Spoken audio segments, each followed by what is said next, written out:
నమస్తే, welcome to college TV. Telangana రాష్ట్ర ప్రభుత్వం నిన్న రాష్ట్ర వ్యాప్తంగా భూభారతి అనేటువంటి ఒక పోర్టల్ను ప్రారంభించడం జరిగింది. గతంలో కేసీఆర్ హయాంలో ధరణి పోర్టల్ ద్వారా కొన్ని లక్షల ఎకరాల భూములు కావచ్చు, లక్షల మంది రైతులు కావచ్చు చాలా ఇబ్బందులు పడేటువంటి ఘటనలు మనం చూసినాం. ఆ క్రమంలోనే కాంగ్రెస్ పార్టీ చాలా సభల్లో కూడా ధరణిని తీసుకుపోయి బంగాళాఖాతంలో ఇస్తాం, కొత్త అప్లికేషన్ తీసుకొస్తాం, రైతులకు బిల్ అప్లికేషన్ తీసుకొస్తాం చెప్పేసి చాలా సందర్భాల్లో చెప్పడం జరిగింది. వాళ్ళు చెప్పినట్టు హామీ ప్రకారం భూభారతి అనేటువంటి అప్లికేషన్ తీసుకురావడం జరిగింది. దీని గురించి చాలా పెద్ద కసరత్తే చేసినట్టు తెలుస్తూ ఉంది. సో ఈ భూభారతి అనేది రైతులకు నిజంగా ఉపయోగపడుతుందా లేదా సామాన్యులకు ఉపయోగపడుతుందా? అసలు ధరణి స్థానంలో భూభారతి నిజంగా ధరణి ఫెయిల్యూర్ను మరి తీసేసి ఈ భూభారతి అనేది సక్సెస్ఫుల్గా కొనసాగుతుందా లేదా అనేది మనతో పాటు మాట్లాడడానికి నారోగోని ప్రవీణ్ కుమార్ గారు మనతో పాటున్నారు. వారిని అడిగి, ఎందుకంటే ధరణి మీద చాలా కొన్నేళ్ళు ధరణి వచ్చినప్పటి నుంచి కూడా ఎలాంటి లోపాలు ఉన్నాయి, ఏ విధంగా ధరణి ఫెయిల్ అవుతుంది అనేటువంటి దాంట్లో కేసీఆర్ సీఎంగా ఉన్నప్పుడే అనేక అంశాలతోటి, ఆధారాలతోటి, డాక్యుమెంట్స్ తోటి కూడా వారు తెలంగాణ ప్రజలు చైతన్యం చేసినటువంటి ఒక సామాజిక కార్యకర్త. వారిని అడిగి భూభారతి నిజంగా ధరణి రీప్లేస్ చేసి విజయవంతంగా ముందుకు సాగుతుందా, ఇంకేమైనా లోపాలు ఉండే అవకాశం ఉందా, వారి మాటలు తెలుసుకునే ప్రయత్నిద్దాం. అన్న నమస్తే. నమస్తేనా. భూభారతి అనేది ఒక అప్లికేషన్ ధరణి స్థానంలో రావడం జరిగింది. దానిపైన మీ ఒపీనియన్ ఏంటి? అసలు వాస్తవంగా కాంగ్రెస్ పార్టీ వరంగల్ రైతు డిక్లరేషన్ కంటే ముందు ధరణి పోర్టల్ గురించి నాతో సంప్రదించడం జరిగింది. కొంతమంది నాయకులు. ఓకే. వాళ్ళు ఏమన్నారంటే, అన్న ధరణిని రద్దు చేయొచ్చా అని అడిగారు. అంటే అప్పుడు నేనేం చెప్పినంటే, డిజిటలైజేషన్ అనేది మస్ట్, పేరును మాత్రమే రద్దు చేయగలుగుతారు. అవును. ఇప్పుడు ధరణి అనే పేరును రద్దు ఇంకో పేరు పెట్టుకోండి, భూమాత పెట్టుకుంటారా లేకపోతే సోనియా మాత పెట్టుకుంటారా, ఇంకే మాత అయినా పేరు మార్చడం కుదురుతుంది, కానీ డిజిటలైజేషన్ ఇంకా మార్చేది ఏం లేదు. కాకుంటే అందులో ఉన్నటువంటి సమస్యల్ని మీరు ఏ విధంగా పరిష్కరిస్తారు అనేది కొత్త మాడ్యూల్స్ తీసుకొచ్చి చేయాల్సి ఉంటుంది అని చెప్పడం జరిగింది. సరే, వాళ్ళు రైతు డిక్లరేషన్ ఇచ్చారు. ఇప్పుడు జరిగింది ఏంటంటే, కేవలం పాత ఇంటి బయట కొత్తగా సున్నం వేసారు, అంతే తప్ప మారింది ఏం లేదు. ఇప్పుడు తీసుకొచ్చిన ఈ భూమాత కూడా పైలట్ ప్రాజెక్టే, 4 మండలాలకు మాత్రమే వీళ్ళు, అంటే పూర్తిగా అది భూమాత అనేది అవతరించలేదు. కాకపోతే సాఫ్ట్వేర్ కంపెనీ మారింది. ఓకే. కానీ సమస్యలు అట్లనే ఉన్నాయి. కాంగ్రెస్ ప్రభుత్వం ఏర్పడి 16 నెలలు అవుతున్నా కూడా ధరణిలో ఉన్నటువంటి లోపాలను వాళ్ళు సరిదిద్దలేకపోయారు. ఇప్పుడు భూమాత పోర్టల్ తీసుకొచ్చిన తర్వాత కూడా వాళ్ళు సరిదిద్దుతారు అనే నమ్మకం ఎవరికి లేదు రాష్ట్రంలో. ఓకే. ఎందుకంటే అదే రెవెన్యూ అధికారులు ఉన్నారు, అదే సీట్లలో ఉన్నారు. ఓకే. వాళ్ళు తీసుకొచ్చినటువంటి ప్రాబ్లమ్సే ధరణిలో జరిగినాయి. అవును.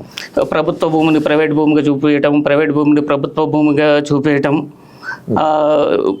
నా పేరు మీద ఉన్నట్టు భూమిని మీ పేరు మీదకి జంప్ కావటం, మీది మా ఇట్లా, లేకపోతే 10 ఎకరాలు నాకుంటే 1 ఎకరం ప్రొహిబిటెడ్ లిస్ట్లోకి పోవటం, ఇట్లాంటి అనేక సమస్యలు జరిగినాయి. ఆ రోజు మేము ధరణికి వ్యతిరేకంగా ఉద్యమం చేసినాం, రాష్ట్ర వ్యాప్తంగా సచివాలయాన్ని కూడా ముట్టడి చేసినాం తెలంగాణ రియల్టర్స్ అసోసియేషన్ తరఫున. అప్పుడు సిఎస్ సోమేష్ కుమార్ గారు అసలు ఏమున్నాయి సమస్యలు అని చెప్పి రాసివ్వండి అని నన్ను కోరితే నేను రాసివ్వటం జరిగింది. ఆ తర్వాత వాళ్ళు 33 మాడ్యూల్స్ తీసుకొచ్చారు. 33 మాడ్యూల్స్ తీసుకొచ్చినా కూడా సమస్యలు పరిష్కారం కాలేదు. ఇంకా కొన్ని లక్షల మంది రైతులు రెవెన్యూ ఆఫీసుల చుట్టూ తిరుగుతున్నారు. ఇంకా దారుణం ఏంటంటే, ఆల్రెడీ వెంచర్లు అయినటువంటి భూములకు కూడా ధరణి పాస్బుక్స్ వచ్చి కొత్తగా సమస్యలు క్రియేట్ అయినాయి. అప్పుడు అట్లాగే రైతు బంధులో ఉన్నటువంటి లోపాలను కూడా మేము చెప్పినాం. ఆ రోడ్లకు ఇస్తున్నారు, గుట్టలకు బోర్లకు ఇస్తున్నారు, అట్లాగే పంట పండని భూములకు ఇస్తున్నారు అనే విషయాలు ఆ రోజు మేము బయట పెట్టడం జరిగింది. కాకుంటే ఇప్పుడు వీళ్ళు వచ్చిన తర్వాత కూడా సరైనటువంటి విధానాన్ని అనుసరించలేకపోతున్నారు. వీళ్ళు సక్సెస్ అవుతారు అనేది కూడా నమ్మకం లేదు. ఇప్పటికి 16 నెలలు వీళ్ళ టైం గడిచిపోయింది. ఇంకొక 34 నెలలు, 36 + 4 40 నెలలు వీళ్ళకు టైం ఉంటుంది అనుకుందాం. ఈ 40 నెలల్లో వీళ్ళు భూభారతిని సక్రమంగా ఆవిష్కరించి దాంట్లో ఉన్నటువంటి సమస్యలు పరిష్కరిస్తారంటే అది పెద్ద క్వశ్చన్ మార్క్. కాబట్టి వీళ్ళు పరిష్కరిస్తారనే నమ్మకం అయితే రైతులకు లేదు, మాలాంటి వాళ్ళకు లేదు. అది జరగదు కూడా. ఎప్పటికప్పటికి కొత్త సమస్యల్ని క్రియేట్ చేస్తూ ఉంటుంది రెవెన్యూ డిపార్ట్మెంట్. నేనేమో తొండముదిరి ఊసరవెల్లి కావచ్చు, అవును తొండముదిరి ఊసరవెల్లి కావచ్చు, ఇంకా సమస్యలు కూడా పెరగవచ్చు. అవును నిన్న రేవంత్ రెడ్డి గారు మాట్లాడుతూ రెవెన్యూ అధికారుల మీద నిందలు వేస్తే ఊరుకునేది లేదు, తోడకలు తీస్తాం అది ఇది అంటే, మరి ఎవరి మీద నిందలు వేయాలి? ఆ ప్రాబ్లం క్రియేట్ చేసింది ఎవరు? అంటే కేసీఆర్ గారే డైరెక్ట్ కూర్చొని అన్ని ప్రాబ్లమ్స్ అని క్రియేట్ చేసిండ? కాదు కదా. ఆ డిపార్ట్మెంట్కి అప్పచెప్పిండు, డిపార్ట్మెంట్ పోర్టల్ తీసుకురావటంలో అంటే రికార్డ్ని అందులో డంప్ చేయటంలో ఫెయిల్యూర్ అయింది. అవును అంటే అప్పుడు భూములు ఏమయ్యేదంటే, మీ భూమి నేను కొన్నాను అనుకోండి, రిజిస్ట్రేషన్ ఆఫీస్లో రిజిస్ట్రేషన్ చేసుకునేది. అవును కానీ నాలాంటి వాళ్ళ నిర్లక్ష్యం ఎట్లా ఉండేదంటే, నాదే కదా భూమిని, నేను పొజిషన్లో ఉన్నా, రిజిస్ట్రేషన్ చేసుకున్నా అని అనుకున్నారు. కానీ రెవెన్యూ ఆఫీస్కి వెళ్ళి మొటేషన్ చేసుకోలేదు. అవును కాబట్టి రెవెన్యూ రికార్డు మీ పేరు మీదనే ఉండిపోయింది. అవును అని నా భూమి అప్పుడు ఏమైంది, మీ పేరు మీద రెవెన్యూ రికార్డులో ఉన్నది కాబట్టి అది ధరణిలో మీ పేరే వచ్చింది, మీకు పాస్బుక్స్ వచ్చినాయి. అట్లా సమస్యలు క్రియేట్ అయినాయి. మరి అప్పుడు మీరు నాకు ఊరికనే మళ్ళీ రిజిస్ట్రేషన్ చేయరు కదా, ఉత్తగానే రారు కదా. మీరు అమ్ముకున్న సందర్భాలు ఉన్నాయి, లేకపోతే కొంత ఎక్స్పెక్ట్ చేసిన సందర్భాలు ఉన్నాయి. ఒకరిద్దరు కాల్పులలో కూడా చనిపోయినటువంటి దృశ్యాలు మనం చూసినాం. అంటే అనేక సమస్యల్ని ధరణిలో రావటం జరిగింది. అంటే ధరణి మేము అప్పుడు ఏమని చెప్పేదంటే, అదొక పాపాల పుట్ట, సమస్యల చిట్ట అని చెప్పేది. నిజంగా ఎన్ని పాపాలు జరగాలో అన్ని పాపాలు చేసారు, అందులో ఎన్ని సమస్యలను సృష్టించాలో అన్ని సమస్యలను సృష్టించారు. ఇప్పటికి కూడా రెవెన్యూ డిపార్ట్మెంట్లో ధరణిలో కానీ భూమాతలో కానీ ఏదైనా సమస్య ఉంటే ఆ సమస్యను పరిష్కరించటం అనేది అంత ఈజీగా జరగదు, చేయరు కూడా. అన్ని క్లియర్గా ఉన్నా కూడా మా సమస్యను పరిష్కరించండి అని మనం పేపర్లో ఎవిడెన్స్ చూపించినా కూడా వాళ్ళు ఎంతో కొంత ఆర్థికంగా ఎక్స్పెక్ట్ చేస్తున్నటువంటి పరిస్థితి ఉంది. ఎంఆర్ఓ నుంచి కలెక్టర్ వరకు ధరణిలో డబ్బులు తినటువంటి వాళ్ళు లేనే లేరు. ఎగ్జాక్ట్లీ. ఉంటే అసలు ధరణి సమస్యలు కనుక ఈయన రేవంత్ రెడ్డి గారు కనుక క్లియర్ చేస్తే ఆయనకు భారతరత్న ఇవ్వచ్చు. నిజం, అంత అద్భుతం జరుగుతుంది. అంత అద్భుతం వీళ్ళతో అవుతుందా? ప్రజా దర్బార్ అన్నారు, ఫెయిల్యూర్ అయింది కదా. ప్రజా దర్బార్ని సక్సెస్ చేయలేని వాళ్ళు ధరణిలో ఉన్నటువంటి సమస్యలను భూమాతల్లో పరిష్కరిస్తారంటే నమ్మడానికి ఎట్లా? ధరణిలో మాడ్యూళ్ళు చాలా తక్కువ ఉన్నాయి, కానీ ఇక్కడ మాడ్యూల్స్ ఎక్కువ ఉన్నాయి. దీనికి సంబంధించి అప్లేట్ అథారిటీ కూడా వీళ్ళు ఏం చేశారంటే 33 మాడ్యూల్స్ ధరణిలో ఉన్నాయి, వీళ్ళు 6 మాడ్యూల్లోకి తీసుకొచ్చారు. అన్ని బాగుంటాయి చెప్పడానికి, కానీ పరిష్కారం అవుతుందా కాదా? ఇప్పుడు ఇంతకుముందు ధరణిలో ఏంది, ఏదైనా సమస్య నీకు వస్తే కోర్టుకు వెళ్ళాలి, లేదా కలెక్టర్ దగ్గరికి వెళ్ళాలి, CCLAకి వెళ్ళాలి. ఇప్పుడు వీళ్ళు ఏమంటున్నారు, MRO అయినా చేస్తాడు, లేకపోతే RDO అయినా చేస్తాడు, కలెక్టర్ అయినా చేస్తాడు అని అధికారాలు ఇచ్చారు. రేపు MRO దగ్గరికి ఒక సమస్యతోటి పోతే MRO ఊరికనే చేస్తాడా? అది చెప్పమనండి. ఒక పైసా లేకుంటే చేస్తారా? లేకుంటే ధరణిలో ఉన్నటువంటి సమస్యలు ప్రజా దర్బార్లో మీకు అప్లికేషన్ పెట్టుకున్నారు కదా రైతులు, వాళ్ళే మీరే MROలకు, RDOలకు, కలెక్టర్లకు పంపించి ఆ రైతులను మీ కార్యాలయాల చుట్టూ తిప్పుకోకుండా క్లియర్ చేయమని చెప్పి అయిపోతుంది కదా. ఇది సవాలే కదా. ఆల్రెడీ వాళ్ళ దగ్గర అప్లికేషన్స్ ఉన్నాయి. ధరణి సమస్యలు ఏ రైతు ఏ సమస్యను ఎదుర్కొంటుండో ప్రతి రైతు దరఖాస్తు చేసుకొని ఉన్నాడు. ఆ దరఖాస్తులను క్లియర్ చేయమని మళ్ళీ వాళ్ళని కొత్తగా దరఖాస్తులు తీసుకోవటం ఎందుకు, వాళ్ళని కార్యాలయాల చుట్టూ తిప్పుకోవటం ఎందుకు? ట్రిబ్యునల్స్ పెడతానంటున్నారు కదా. ఇవన్నీ సాధ్యపడే విషయాలు. కోర్టుకు వెళ్తే సంవత్సరాల తరబడి వెయిట్ చేసి వస్తాయి కదా సార్. ఇక్కడ MRO తోటో లేదంటే RDO తోటో కలెక్టర్ తోటో కొంత తక్కువ సమయంలో సాల్వ్ చేసుకోవచ్చు. ఒక రైతుని అంత ఈజీగా MRO కలవడు, RDO కలవడు, కలెక్టర్ అస్సలే కలవడు. ఇప్పుడు కలిసినా కూడా త్రూ ఒక స్థానిక కాంగ్రెస్ నాయకుడి ద్వారా కలవాల్సిందే. ఆ స్థానిక నాయకుడు ఈరోజు ఉత్తగా పనిచేసే పరిస్థితులు చాలా రేరు, 100కో 100కో కోటికో ఒకటి ఉంటారేమో. కానీ ప్రతి ఒక్క అంటే నాయకుడు అనేవాడు ఎంతో కొంత పబ్లిక్ నుంచి ఆశిస్తూనే రాజకీయాలు చేస్తున్నారు. వీళ్ళు ఊరికే పనిచేసి పెడతారా రైతులకు? ఇది నమ్మశక్యంగాని విషయమే కదా. కాబట్టి ఇవన్నీ మేము భూమాత తీసుకొచ్చినాము, మేము అది చేస్తాము ఇది చేస్తాము అంతా అవుతుంది. ఇదంతా ఏదో ఏమంటారు, కొత్త సీసాలో పాత సారా అంతే. పేరు మారింది, ఇంకేమీ మారలేదు. కానీ దీని వెనకాల అంటే భూభారతిని తీసుకొస్తే గనక చాలా సమస్యలు పరిష్కారం అవుతాయని చెప్పేసి గతంలో ధరణిలో ఉన్న ధరణి పోర్టల్ వచ్చినప్పుడు ఏ విధంగా అయితే గ్రౌండ్లో పనిచేసారు, ఏది భూమిశ్రీని లాంటి వాళ్ళు కానీ కోదండరెడ్డి, ఇప్పుడు కాంగ్రెస్ పార్టీ సంబంధించినటువంటి కోదండరెడ్డి లాంటి వాళ్ళు కానీ గ్రౌండ్లో వాళ్ళు చాలా ఊళ్ళు తిరిగి చాలా సమస్యలు కూడా లీగల్గా ఫ్రీగా లీగల్ సెల్ ఏర్పాటు చేసి వాళ్ళు చాలా సమస్యలు పరిష్కరించారు. వాళ్ళని ప్రధానంగా ముందు పెట్టి ఈ పోర్టల్ తీసుకొచ్చినట్టు తెలుస్తూ ఉంది.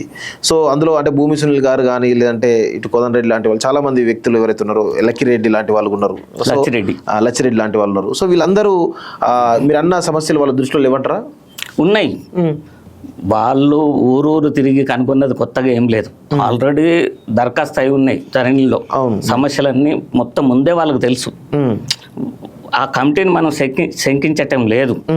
కానీ వాళ్ళు చేయలేరు కదా, వాళ్ళు చేయలేరు. సమస్యని వాళ్ళు పరిష్కరించలేరు. వాళ్ళు సూచనలు మాత్రం ఇస్తారు. వాళ్ళు ఒక పోర్టల్కి ఒక రూపాన్ని మాత్రమే తీసుకొచ్చారు. కానీ పరిష్కరించాల్సింది ఎవరు? రెవెన్యూ అధికారులు. రెవెన్యూ అధికారి నీకు చిక్కుతే నీకు పని చేస్తాడా? ఎంతవరకు? అసలు ఈ గత 5 ఏళ్ల నుంచి చేయని వాళ్ళు ఇవాళ వీళ్ళకు ఉన్నటువంటి 3.5 సంవత్సరాలలో వీళ్ళు చేయగలుగుతారా అనేది పెద్ద క్వశ్చన్ మార్క్ కదా. నమ్మశక్యం సందేహమే ఉంది కానీ అది చేస్తారా? ఖచ్చితంగా. అదే నవీన్ మిట్టల్ ఉన్నాడు. అదే నవీన్ మిట్టల్ కాలంలో ధరణి వచ్చింది. నిన్న శుద్ధపూసలాగా మాట్లాడుతుండు. నువ్వే కదా, నీకు తెలియదా ధరణి పోర్టల్లో ఎవరెవరు ఎన్ని కోట్లు సంపాదించారు అనేది తెలియదా? ఎవరి పేరు మీద ప్రభుత్వ భూములు మారినాయి అనేది నీకు తెలియదా? అసలు ఈ ప్రభుత్వానికి తెలియదా ఈ 16 నెలల్లో ఈ ప్రభుత్వ భూములు ప్రైవేట్ వ్యక్తుల చేతుల్లోకి ఎట్లా పోయినాయి అనేది రికార్డు ఉంది కదా, రెవెన్యూ రికార్డు. ఎందుకు బయట పెట్టట్లేరు ఈ ప్రభుత్వం? బీఆర్ఎస్ గవర్నమెంట్ లో ఉన్నటువంటి నాయకులు కొన్ని వేల ఎకరాలు కబ్జా చేసిరు అనేది ఆ రోజు కాంగ్రెస్ పార్టీ ఆరోపణ. మరి ఈ రోజు 16 నెలలు అయినా కూడా 16 ఎకరాలని ఇప్పటి వరకు కబ్జా చేసినట్టుగా వీళ్ళు నిరూపించలేకపోయారు. అంటే బీఆర్ఎస్ ప్రభుత్వములో ఉన్నటువంటి నాయకులు తప్పు చేయలేదా, లేకపోతే వీళ్ళ ఆరోపణలే ఉత్తాయా, లేకుంటే ఇద్దరు కుమ్మక్కై పంచుకొని తింటున్నారా అనేది ప్రజలకు తెలియాల్సినటువంటి విషయం. అంతే కదా. వీళ్ళు ఏం చేసినావు? నువ్వు ఎన్నో ఆరోపణలు చేశారు ధరణి మీద, కానీ ఏది నువ్వు సాధించిందేంటి? నువ్వు చూపించిందేంటి? పోనీ కొత్తగా నువ్వు సమస్యలు కూడా ఏం పరిష్కరించలేకపోయినావు కదా ఇప్పటి వరకు. ఇప్పుడు నిన్నటి దాకా ఈ రెవెన్యూ అధికారులు ఏదైనా సమస్యతోటి పోతే ఏం చెప్తున్నారు? భూభారతి రానియండి, భూభారతి వచ్చినాక చేస్తామని చెప్పి తిరిగి పంపిస్తున్నారు. 16 నుంచి అదే జరిగింది. అవును, ఇప్పటికి కూడా భూభారతి రాలే కదా. ఇంకా 4 మండలాలు మాత్రం ఇంప్లిమెంట్ అవుతుంది. 4 మండలాలే కదా. తెలంగాణ మొత్తం ఇంప్లిమెంట్ ఎప్పుడవుతుందో కూడా తెలియదు కదా. నువ్వేదో తేదీలు చెప్తున్నావు, తేదీలు గడిచిపోతూనే ఉన్నాయి. మీకున్నటువంటి టైంలో కూడా భూభారతి పూర్తిగా ఒక రూపాంతరం చెందుతుంది అనేది కూడా నమ్మకం లేనటువంటి విషయం. ఇప్పుడు 4 మండలాల్లో పైలట్ ప్రాజెక్ట్ అని చెప్పేసి అన్నారు. ఎట్ ది సేమ్ టైం ఈ 4 మండలాలతో పాటు అన్ని మండలాల్లో కూడా కలెక్టర్లు వెళ్ళి డైరెక్ట్గా ఈ భూభారతి గురించి అవేర్నెస్ తీసుకురావాలి అని చెప్పేసి కొంత స్పష్టమైన ఆదేశాలు సీఎం ఇవ్వడం జరిగింది. దీని ద్వారా ఏమైనా మార్పు జరగదని అనుకుంటారా మీరు? కలెక్టర్లు ఖచ్చితంగా వీళ్ళ ఆదేశాలను పాటించరు. వ్యక్తి పరిస్థితుల్లో కలెక్టర్లు భూ సమస్యలను పరిష్కరించడానికి ఇంట్రెస్ట్ చూపరు. వాళ్ళు పోయి రైతులను కలిసి రైతుకి ఏం సమస్య ఉందో తెలుసుకొని పరిష్కరించేంత టైం వాళ్ళకు ఉన్నది అసలు లేదు. మనం ఒక కలెక్టర్ ఆఫీస్కు ఒక పొలిటికల్ లీడరో లేకపోతే ఒక సామాజిక కార్యకర్తను పోతే ఉదయం 10 గంటలకు పోతే సాయంత్రం 6 గంటల వరకు కూడా కలెక్టర్ టైం అయినటువంటి పరిస్థితి ఉంది ఈరోజు. అట్లాంటి కలెక్టర్లు రైతుల దగ్గరికి పోయి రైతుల సమస్యలు తెలుసుకొని పరిష్కరిస్తారు. ఇది జరిగే పనేనా? ఇదంతా ఉత్తదే ట్రాష్, నమ్మశక్యం కానటువంటి విషయాలు ఇవన్నీ. ఏదో ప్రజల్ని మభ్యపెట్టడానికి తప్ప అది కుదురుతుందా? చేపించమనండి రేవంత్ రెడ్డిని, కలెక్టర్లతోటి సమస్యలు పరిష్కారం చేపించమనండి. అంత ఉత్తదే. కలెక్టర్లు ఆయన ఇంకే అదే వీళ్ళ మీద నిందలు వేయొద్దని ఎందుకు చెప్తుండంటే వీళ్ళు చేసే పనులను కూడా వాళ్ళు దాచిపెట్టాల్సినటువంటి పరిస్థితి ఉంది కాబట్టి వాళ్ళు పునీతులు పవిత్రులుగా చిత్రీకరించిండు రేవంత్ రెడ్డి. మరి తప్పులు ఎవరు చేశారు? ధరణిలో తప్పులు ఉన్నాయని అందరికీ తెలుసు. కానీ మరి ఆ తప్పులు ఎవరు చేశారు? ఇటు రెవెన్యూ డిపార్ట్మెంట్ చేయలేదు, అటు కేసీఆర్ కేటీఆర్లు ఎవరు చేయలేదు. మరి ఎవరు చేసినట్టు? కానీ ఇక్కడ నా ప్రశ్న ఏంటంటే, ఇప్పుడు భూమిశ్రీ లాంటి వాళ్ళు కానీ కోదండరెడ్డి లాంటి వాళ్ళు కానీ సరే వాళ్ళు శంకించాల్సిన అవసరం లేదు. కానీ వాళ్ళు గతంలో ఆరోపణలు చేసిన వాళ్ళు ఈరోజు ఇదే సిస్టంలో చాలా రకాల ప్రాబ్లమ్స్ ఉన్నాయి, చాలా రకాల అవరోధాలు ఉన్నాయని చెప్పేసి మీరు చెప్తా ఉన్నారు. మరి వీళ్ళు ఎట్లా సవరించగలుగుతారు? అంటే ఎట్లా దీన్ని వీళ్ళు సమర్థించుకోగలుగుతారు?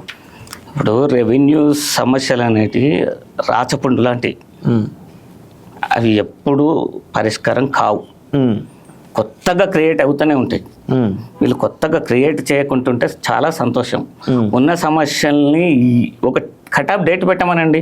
ఇగో ఈ డేట్ వరకు ప్రతి రైతు సమస్యను మేము పరిష్కరిస్తామని చెప్పమనండి. నువ్వు ఎందుకు ఇప్పటిదాకా ప్రతి మండలంలో దానికి సంబంధించినటువంటి ఉద్యోగులను నియమించి పరిష్కారానికి, ఆ రైతుల సమస్యల పరిష్కారానికి ప్రతి మండలంలో నువ్వు ఎంతమంది ఉద్యోగులను నియమించినావు? నియమించలేదు కదా. మరి సమస్యలు ఎట్లా పరిష్కారం అవుతుంది? గదే అధికారులను పెట్టి సమస్యలు పరిష్కరించమంటే సాధ్యపడుతుందా? ఓ ఎంఆర్ఓ పోయి ఎక్కడ సర్వే చేయాలి? అసలు ఈ భూమి నాది కాదు, మీరు హ్యాండ్ ఓవర్ చేసుకోండి అని కోర్టులలో 10 సంవత్సరాల నుంచి తిరుగుతున్నటువంటి వ్యక్తులు ఉన్నారు. అయ్యా నాది కాదు, నా పేరు మీద భూమి ఉంది, ఇది ప్రభుత్వ భూమి, ఇక మీ యొక్క డ్రాఫ్టే చెప్తుంది, మీ సర్వే చెప్తుంది, తీసుకోండి అంటే తీసుకోలేనటువంటి పరిస్థితి ఉంది, దారుణంగా ఉంది. అట్లాంటిది వీళ్ళేదో వెళ్ళి రైతుల సమస్యలు పరిష్కరిస్తారంటే ఇది ఏంటి? అది సాధ్యపడే విషయాల చెప్పుకోవడానికి గొప్పగా ఉంటుంది. అవును. ఇప్పుడు భూమాత నిజామాబాద్ భూదాన్లో అప్పుడు 2006లో పెట్టారు పైలట్ ప్రాజెక్ట్. భూభారతి అప్పుడు భూమాత నుండి, భూభారతి అప్పుడు భూమాత నుండి. ఏమైంది? ఏమి కాలేదు. ఇప్పుడు కూడా కొత్తగా అయ్యేది ఏం లేదు, అన్ని ఉత్తయే. దీనికి శాశ్వతమైనటువంటి పరిష్కారం ఎట్లా లభిస్తుంది? అసలు చిత్తశుద్ధి లేదు. రెవెన్యూ అధికారి తప్పు చేస్తే వాడికి కఠిన శిక్ష లేదు. వాడు ఒక తప్పు చేస్తే వాడిని ఉద్యోగం నుంచి డిస్మిస్ చేయాలి. 7 సంవత్సరాల జైలుకు పోయేటట్లుగా నువ్వు చట్టం చేయి. నువ్వు చట్టం చేస్తే తప్ప సమస్యల పరిష్కారం కావు, కొత్త సమస్యలు రావు. నువ్వు చట్టం చేయనంత వరకు, వాళ్ళు ఎన్ని తప్పులు చేసినా వాళ్ళ మీద అసలు కేసులు కానంత వరకు ఈ సమస్యలు ఎట్లా పరిష్కారం అయితే? ఓవరాల్ మొత్తం దోషులంతా రెవెన్యూ డిపార్ట్మెంట్ అంటారు. ఖచ్చితంగా వీళ్ళకి తెలియకుండానే తప్పులు జరిగినాయా? రెవెన్యూ డిపార్ట్మెంట్కి తెలియకుండానే తప్పులు జరిగినాయా? రెవెన్యూ డిపార్ట్మెంట్కి తెలియదు. ఆ రోజు ధరణి పోర్టల్ వచ్చినప్పుడు వీళ్ళు సబ్ రిజిస్టార్ ఆఫీసులలో రిజిస్ట్రేషన్ చేసుకుంటారు, మా దగ్గర మోటివేషన్ చేసుకొని వాళ్ళు చాలా మంది ఉన్నారు అని తెలియదా? గ్రామాలలో అరే లేఅవుట్లు అయిపోయినాయి ఆల్రెడీ, ఇంకా వాళ్ళకు కొత్తగా పాస్బుక్లు ఇవ్వద్దని తెలియదా? ఇప్పుడు కూడా క్రియేట్ అవుతున్నాయి సమస్యలు. పాస్బుక్లో వచ్చిన వాళ్ళు ఇప్పుడు కోర్టులోకి పోతున్నారు, ఆడున్నటువంటి లేఅవుట్ను చెడిపేస్తున్నారు, వాళ్ళు కబ్జాలకు వస్తున్నారు. ఆడ ప్లాట్లు కొన్నోడి పరిస్థితి ఏంది? నువ్వు ఎక్కడ నేను గూగుల్ మ్యాప్ తీసుకున్నావా, నువ్వు సర్వే చేసినావా? ఎట్లా ధరణిలో పాస్ పుస్తకాలు ఎట్లా ఇచ్చారు వీళ్ళు రెవెన్యూ అధికారులు? లేదా కేసీఆర్ ఏమన్నాడు, లేదా కేటీఆర్ ఏమన్నాడు, లేదా ఏదైనా అప్పుడు ఉన్నటువంటి బీఆర్ఎస్ పార్టీలో ఉన్నటువంటి నాయకులు ఏమన్నారు అని చెప్పమనండి. నిన్న ఎందుకు చెప్పలేదు నవీన్ మిట్టల్ గారు? చెప్పాలి కదా. ఆ రోజు కేసీఆరే దోషి, లేకుంటే మా డిపార్ట్మెంట్ కాదు దోషి, మా కలెక్టర్లు కాదు, మా ఎంఆర్ఓలు కాదు, మా ఆర్డీఓలు కాదు, ఇగో కేసీఆర్ ఏం చెప్తే అది చేసినాం, ఇగో ఇన్ని తప్పులు జరిగినాయి, ఈ తప్పులకు కేసీఆరే నేరస్తుడు, ఏం శిక్ష వేస్తారో వేయండి, నా దగ్గర సాక్ష్యాలు ఉన్నాయని నవీన్ మిట్టల్ నిన్న ఎందుకు చెప్పలేకపోయిండు? కానీ క్లియర్ చెప్తుంది ధరణి లోపాలు ఉన్నాయి, దాన్ని సవరించడానికి భూభారతి కూడా దాని కారకులు ఎవరు? లోపాలు ఉన్నాయి, కారకులు ఎవరు? అది చెప్పట్లేరు కదా. కారకులు రెవెన్యూ డిపార్ట్మెంట్ వల్ల, రాజకీయ నాయకుల, లేదా రైతుల? ఇప్పుడు వీళ్ళిద్దరు మంచోళ్ళే. బీఆర్ఎస్ పార్టీ నాయకులు మంచోళ్ళే అని చెప్తున్నారు వీళ్ళు, రెవెన్యూ డిపార్ట్మెంట్ వాళ్ళు మంచోళ్ళు అంటే అర్థం దొంగలు రైతులు. ఇప్పుడు మరే నువ్వు చెప్పేది ఇండైరెక్ట్గా అదే కదా. మీరు రేవంత్ రెడ్డి గారు మాట్లాడినా అదే మాట్లాడిండు, నవీన్ మిట్టల్ మాట్లాడినా అదే మాట్లాడిండు. దానిలో సమస్యలు ఉన్నాయి, నువ్వు చెప్పేది ఏంది? ప్రతి సమస్య ఎదుర్కొంటున్న ప్రతి రైతుకు తెలుసు, పబ్లిక్ అంతా తెలుసు. అసలు ఏ దారుణమైనటువంటి సమస్యలు వచ్చినాయి. సాదాబాయినా మనల్ని అయితే తీసేవతారు, పడేసిరు చింపి. పాపం అనుభవదారు కాలాన్ని తీసేసిన తర్వాత వాళ్ళ పేర్లు ధరణిలో రాకపోవటం వల్ల, వాళ్ళ పాస్బుక్లకు రాకపోవటం వల్ల ఆందోళనకు గురైనటువంటి వ్యక్తులు చాలా మంది ఉన్నారు. కాళ్ళు అరిగేటట్టు సర్ది భుజాన వేసుకొని సిసిఎల్ఏ ఆఫీస్ చుట్టూ రైతులు తిరిగారు, కలెక్టర్ల ఆఫీసుల చుట్టూ తిరిగి. కలెక్టర్ కలవాడు సిసిఎల్ఏ ఆఫీసులకు పోతే నవీన్ మిట్టల్ కలవాడు, వాళ్ళని కలిసినా మంచిదంటాడు, అప్లికేషన్ తీసుకుంటాడు, పక్కకు పడేస్తాడు, ఆయన పరిష్కారం చూపాడు. ఇదే రొటీన్గా జరుగుతున్నటువంటి విషయాలు. కొంతమంది రాజకీయ నాయకులు జోక్యం చేసుకొని లంచాలు తీసుకొని, రెవెన్యూ అధికారులకు లంచాలు ఇచ్చి, రాజకీయ నాయకులు లంచాలు పుచ్చుకొని రైతుల నుంచి అక్కడ సమస్యలు పరిష్కారం చేశారు. అంతేగాని కొత్తగా వీళ్ళు ఏదో ఉత్తగానే రైతులకు సమస్యలు పరిష్కరించినట్టుగా ఎక్కడ కనిపించలేదు, అట్లాంటి దాఖలాలు లేవు. ఒక రెవెన్యూ ఆఫీసర్కు మీరు ఒక ఫైల్ ఇవ్వండి, ఊరికే చేస్తాడేమో చూద్దాం. నా దగ్గర ఒక ఫైల్ ఉంది, 20 గుంటలు నాదే ఇంకొకరి పేరు మీద జంప్ అయింది. ఎంఆర్ఓ మాట్లాడి మా దగ్గర లేదంటాడు, ఆర్డీఓ మా దగ్గర లేదంటాడు, జేసీ మా దగ్గర లేదు సమస్య అంటాడు, సీసీఎల్కి పోవాలంటాడు, పెండింగ్ ఉంటుంది. దాన్ని ఎవరు పెట్టుకోరు మాకు అర్థం కాదు. పట్టించుకోరు, ఎవడు పట్టించుకోడు. ఎవరి దగ్గర పోయి మొత్తుకున్నా అది తీరదు. ఇప్పుడు గతంలో కేసీఆర్ ఏమో విఆర్ఓ వ్యవస్థ రద్దు చేయడం జరిగింది. ఇప్పుడు ఆయన పునరుద్ధరించి విలేజ్ డెవలప్మెంట్ ఆఫీసర్ అని చెప్పేసి కొత్తగా ఒక పోస్ట్ తీసుకోవడం జరిగింది. వాళ్ళని కంటిన్యూ చేస్తున్నట్టు తెలుస్తూ ఉంది. సో దీనివల్ల ఏమన్నా మార్పులు జరిగే అవకాశం ఉంటుందంటారా? ఇప్పుడు లాభాలు ఎన్ని ఉంటాయి, నష్టాలు కూడా అన్ని ఉంటాయి. రెవెన్యూ ఆఫీసర్లతోటి లాభాలు ఎన్ని ఉంటాయి, విఆర్ఓలకు భూ సమస్యలు చాలా వరకు తెలుసు. కానీ వాళ్ళు చిత్తశుద్ధితోటి పరిష్కరించరా అనేదే చాలా ఇంపార్టెంట్. అవును, అందులో మంచి వాళ్ళు ఉండొచ్చు, అవును, చెడ్డ వాళ్ళు ఉండొచ్చు, అవును, ఆర్థికంగా సంపాదించుకునే ఆలోచన ఉన్నటువంటి వాళ్ళు ఉండొచ్చు. అవును, న్యాయం చేయగలుగుతారా అనేది ఒక క్వశ్చన్ మార్క్. వాళ్ళు కూడా ఉన్నారు కదా అప్పుడు ధరణి వచ్చినప్పుడు స్టార్టింగ్లో, అవును, వాళ్ళు చేసినవే కదా ఇవన్నీ. అవును, మరి వాళ్ళు కరెక్ట్గా పనిచేస్తారనేది నమ్మకమే ఉంది. వాళ్ళకి ఏమైనా కఠిన నిబంధనలు ఏమైనా పెడుతుంటారు? ఏం లేదు, అంతే ఎంప్లాయ్మెంట్ మళ్ళీ ఇచ్చిండు అంతే, అంతకు మించి ఇంకేం ఉండదు. ఓకే, చివరి అంటే ఈ భూభారతి అనేది ఫస్ట్ ఒక 4 మండలాల్లో పైలట్ ప్రాజెక్ట్ ఉంది. దాదాపు జూన్ తర్వాత ఫుల్ ఫ్లెడ్జ్గా రాబోతుందని చెప్పేసి అంటున్నారు. ఈ 4 మండలాల్లో వచ్చేటువంటి ప్రాక్టికల్ ప్రాబ్లమ్స్ ఏవైతే ఉంటాయి వాటి ద్వారా కొన్ని మాడిఫికేషన్ చేసుకోవడానికి అవకాశం ఉంటుంది ప్రభుత్వం దగ్గర. నేనేమంటున్నాను, ప్రభుత్వానికి రెవెన్యూ అధికారులకు చిత్తశుద్ధి ఉంటే సమస్యలు ఏడాదిలో పరిష్కారం అవుతాయి. కానీ వీళ్ళ చిత్తశుద్ధి మీదనే అందరికీ నమ్మకం లేదు, శంకిస్తున్నారు అందరు. ఓకే, అంతే తప్ప ఇంకా ఇక్కడ ఏం లేదు. వాళ్ళు చేయదలుచుకుంటే అవుతాయి. ప్రభుత్వం చేసే ఒక ప్రయత్నం మంచి ప్రయత్నం అంటారా?